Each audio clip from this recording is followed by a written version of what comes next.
Welcome to Sex with Rebecca, a show geared towards relationships and sexuality that'll help you enjoy your relationships more than you ever thought possible. Send us your difficult questions and we'll bring you expert answers unlike anywhere else.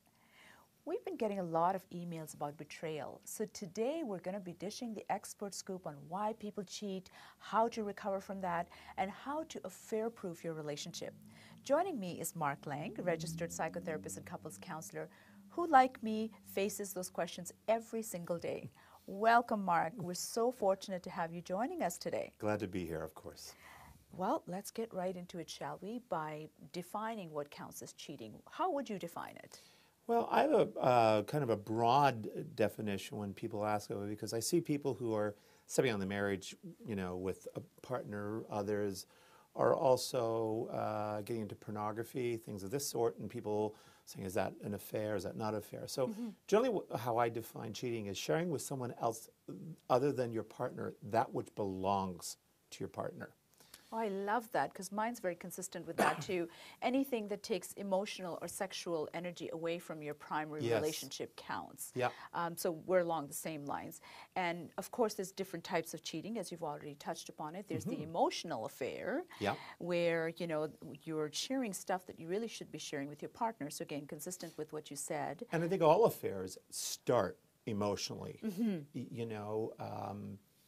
There's some kind of missing connection they're looking for, then we'll see where it goes from there.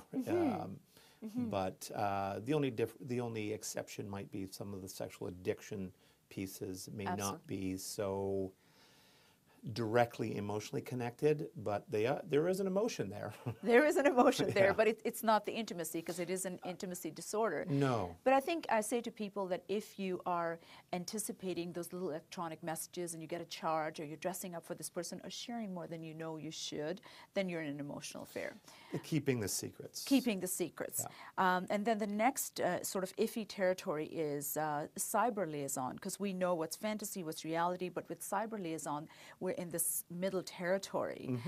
So you sort of talked about pornography. What about webcam sex, or sending sexy electronic messages, sexting?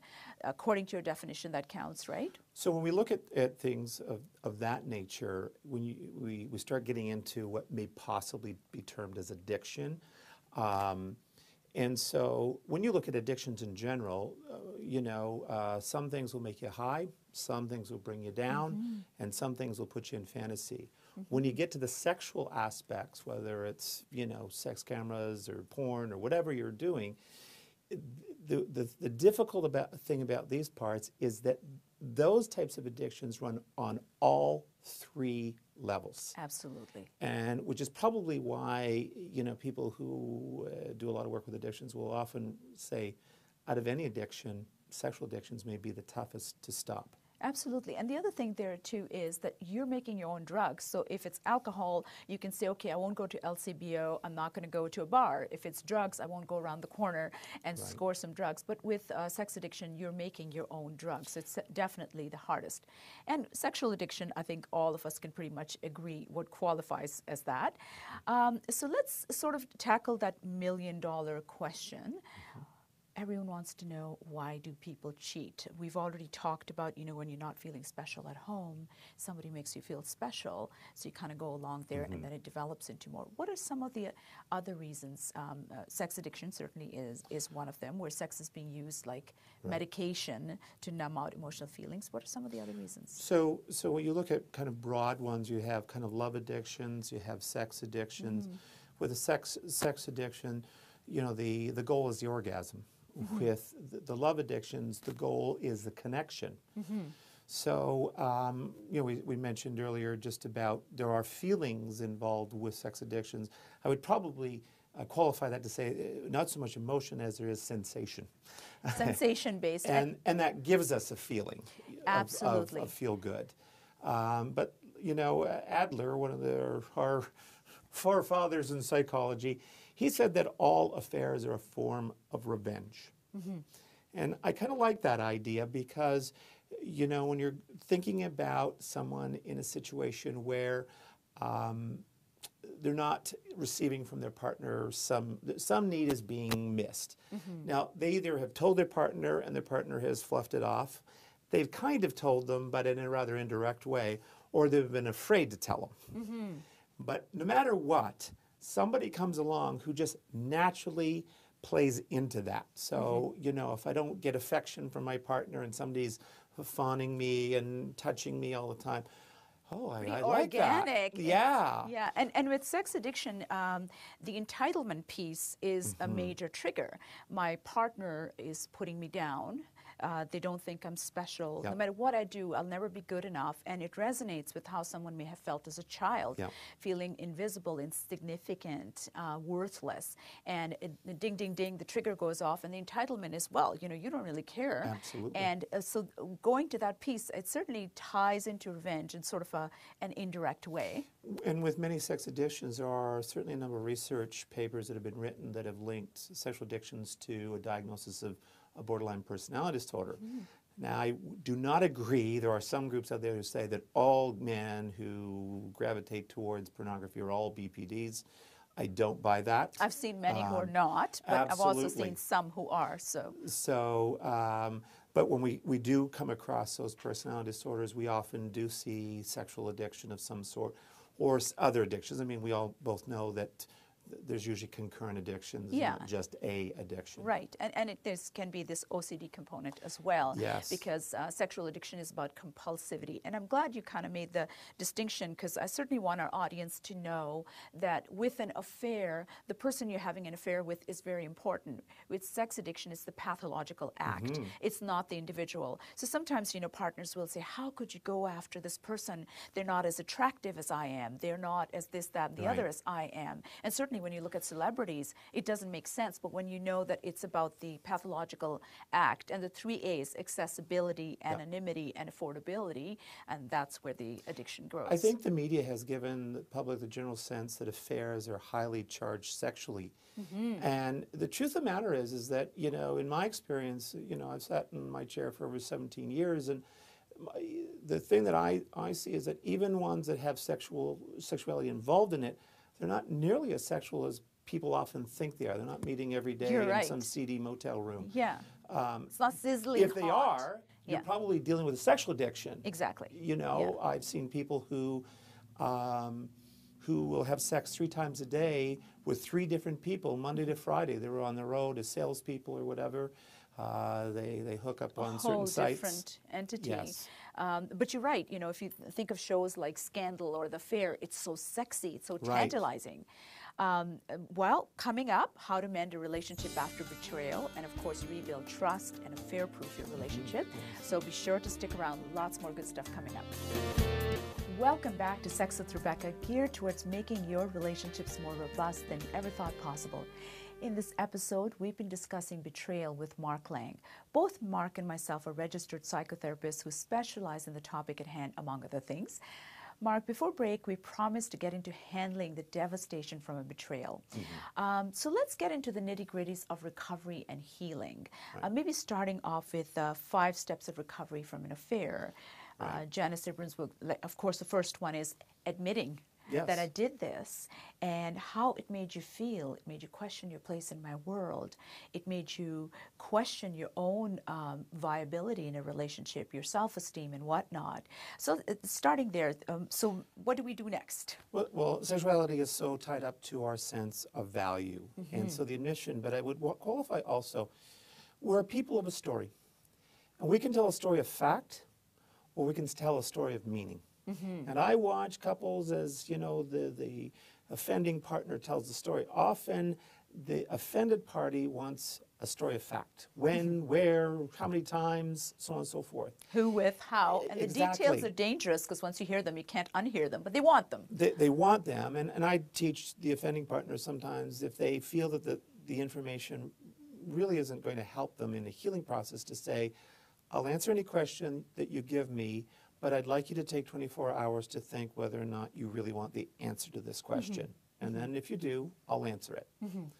But the story of meaning, you know, because the story and the apology are so tied in together. I call them the sobbing apology, you know, just saying, yeah, I cheated, I told you everything, I'm sorry, is not going to feel warm and fuzzy. Because you don't show that you get it. You have to show that I get your pain, I understand your pain, I feel responsible for your pain, and I hurt because you're hurting. Yes. So that's part of the owning, the apology. And those two first parts, the admission and the sobbing, you know, apology, I like that are sobbing. just so, they're just so important to be able to move on and begin, you know, coming down and accepting bids from the other. And it also, once you pass those two steps, I find that it takes kind of the edges off of things. So conversation can be a little less attacking and a little more, it moves from me versus you, the problem, towards What are me we and going you to versus do? the problem. Yeah, and I think that's really well put, because even in Janice's step work, she says, next thing is you sort of say, okay, how could this have happened? And it's not a blaming thing, it's really trying to identify what happened. Yes. And then based in that is, how are we going to see to it that it doesn't happen? Was there alcohol involved? Was there a particular individual involved? Had we drifted apart? Had we stopped communicating? What had happened with us?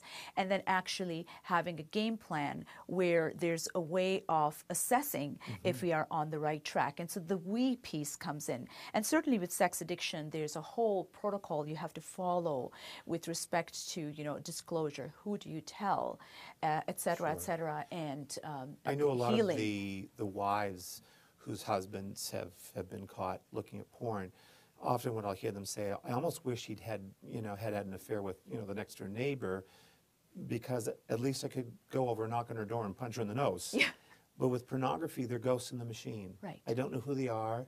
Of course, you know, they could be airbrushed. You know, who knows what they've done with the images. Ever willing. But you know, they're all young, flat tummies, no, you know, stretch marks, no varicose veins, and you know, these women may have given birth to a couple of kids, and you know, that's a huge sacrifice that the woman has provided to the marriage in love and in trust. And so she feels she can't compete. And she shouldn't have to. She shouldn't have to, but they often feel that they have to become more provocative in the bedroom, wear more provocative clothes, go on fad diets. If he responds to it favorably, she'll be angry at him. If he doesn't respond to it, she'll be angry at him. Exactly. So there's no winning for her in this.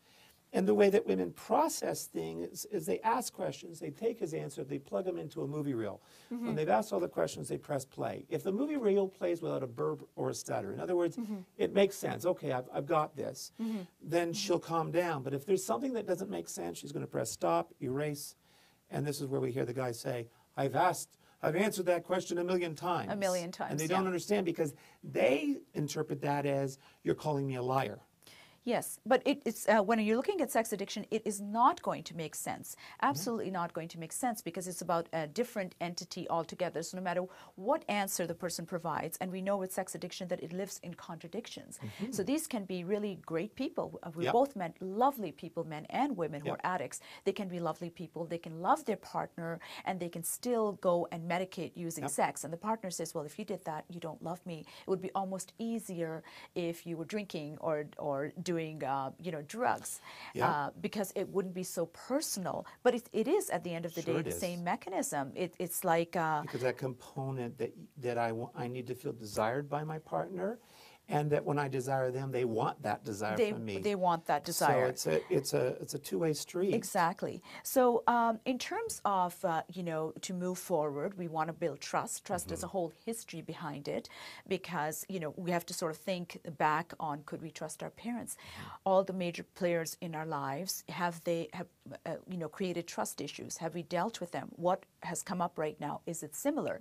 And asking questions of somebody who's cheated is absolutely a no-win situation. I'll say, are you going to believe what they say? No. So why do that to them or yourself? So the great little trust metric, or if you may call it a little tool that works very well for my clients, is we both love David Rico and his book on daring to trust. So looking for the 5 A's to basically be able to say, okay, my partner is present to me. So there's, are they giving me attention? Is there acceptance? Is there appreciation? Is there affection? Are they allowing me to be my authentic self? And whenever I say to people, look for those, and of course a constellation, they'll say, oh my God, when my partner wasn't cheating, right at the beginning those things were present, but when they were cheating or they were in the thick of their addiction, those things disappeared. So this gives them a tool on their own. So the offending partner also has to apply empathy and patience. So empathy doesn't mean I agree with you. Empathy just means, gee, if I were in your shoes, I get why you think and feel that way. Right. The patience part, because, they may make bids towards affection. Now, when we talk about affection, we're not necessarily talking about, jumping in bed and having sex. That may be, months down the line yet. Or a year. But it may be, sitting and holding her hand or just putting your hand on her leg. I teach a lot of the men and women just to come up to behind them, they're maybe at the sink, and just put their hands on their shoulder and just give it a squeeze and give them a smile and walk away. And not sexual, not slapping someone's butt. Right. So they're kind of like what you might do in front of the kids, That's perfect. So it's PG, the stuff PG. that you might do. And I think the next thing that when we come back, I'd like to talk a little bit more about building from there, because once you've healed, you need to build. Coming up, putting everything together and having a rock-solid relationship. So don't go anywhere. We'll be right back. Welcome back to Sex with Rebecca, a show where we bring you expert advice on critical matters to help your relationships be more intimate, exciting, and emotionally fulfilling. We've been discussing betrayal with Mark Laing, a registered psychotherapist.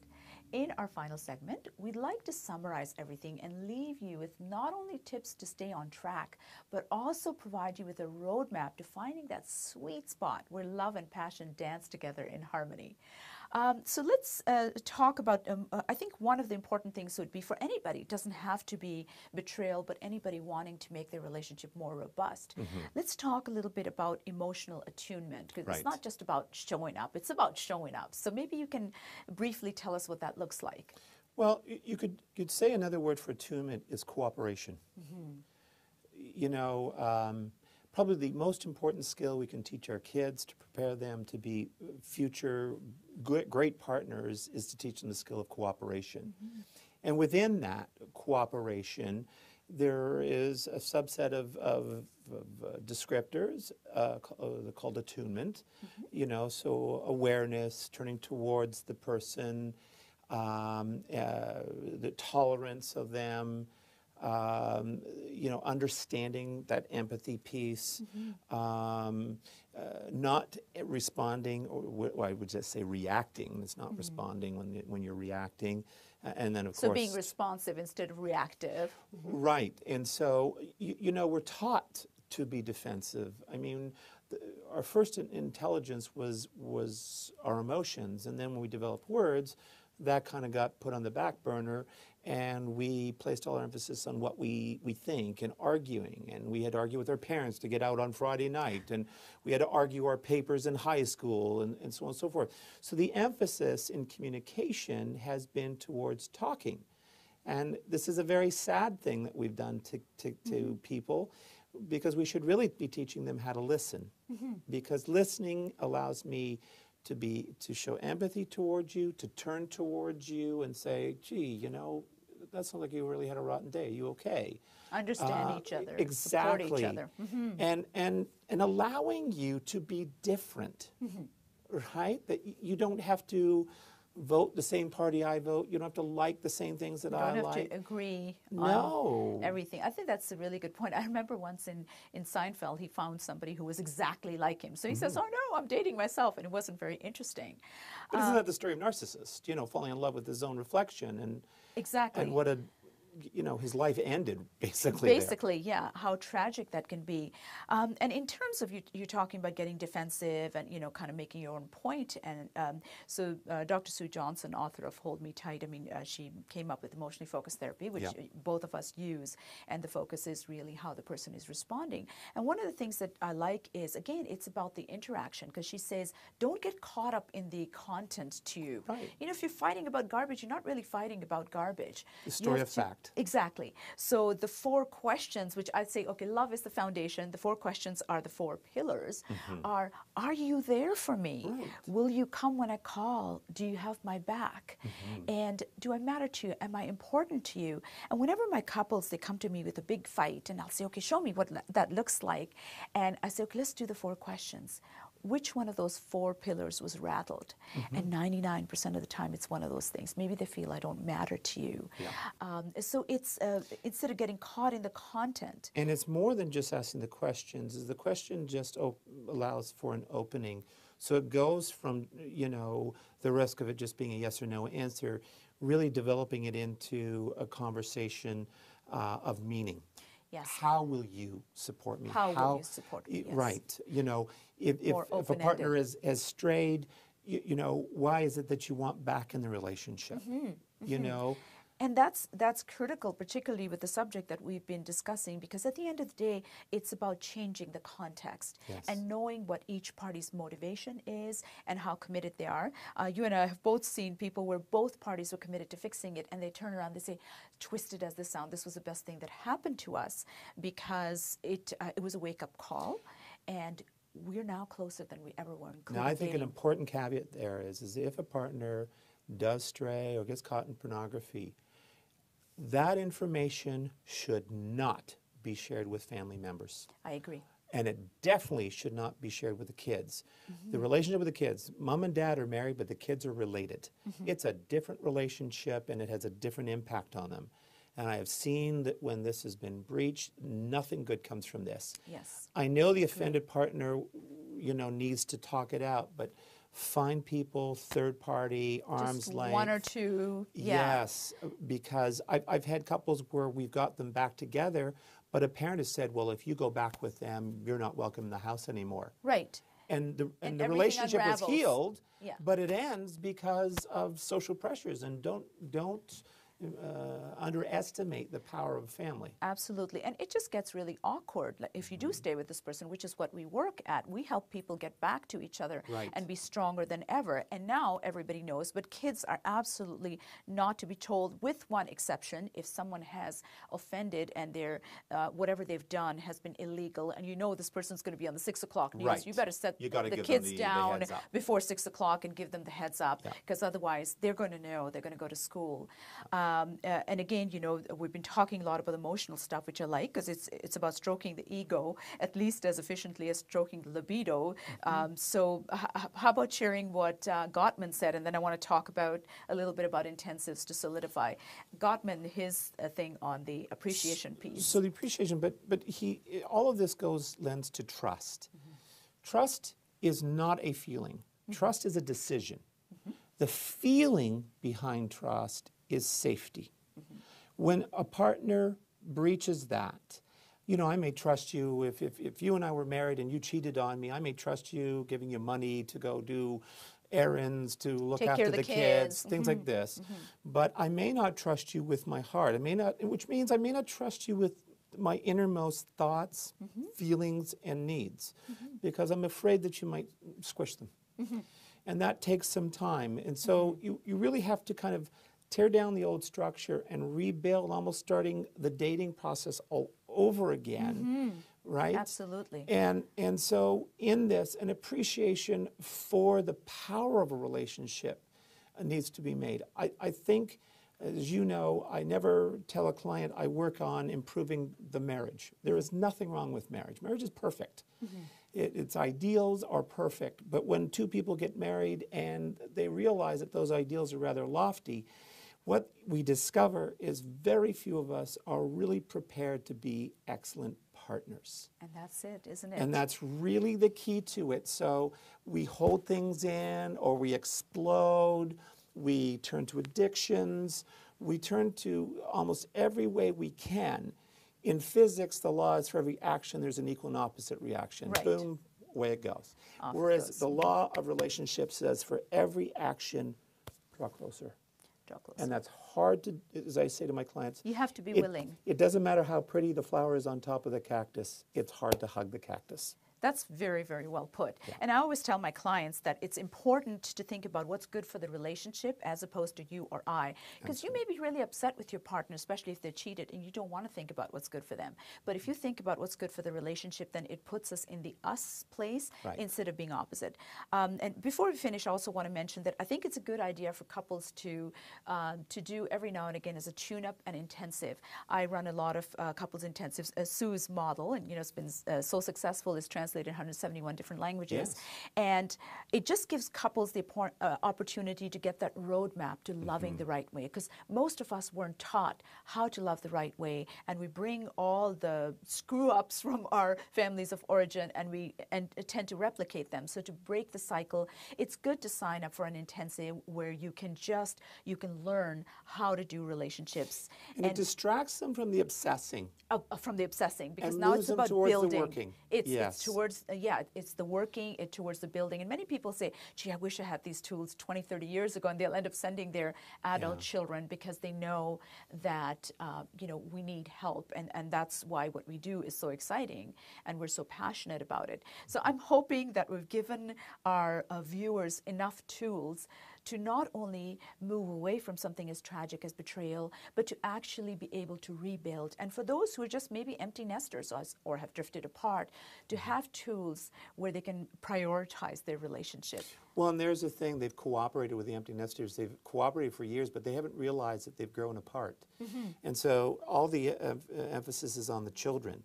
It is the marriage that's till death us do part, not the kids. Not the kids. So when the kids move out, they come down and it's like, you look familiar. What's your name again? What's your name again? And so you see a blip in the divorce rate around 25 years, which coincides with a lot of empty nesting. And that's what we have to be mindful of. For a step-by-step guide on everything we've discussed and more, you can grab a copy of my latest book, Overcoming Betrayal, which is touted as truly transforming, because it's the first book ever that looks at things from both sides, the betrayer as well as the person who was betrayed. Thank you so much, Mark, for enlightening us, and viewers for joining us. Be sure to tune in again next week.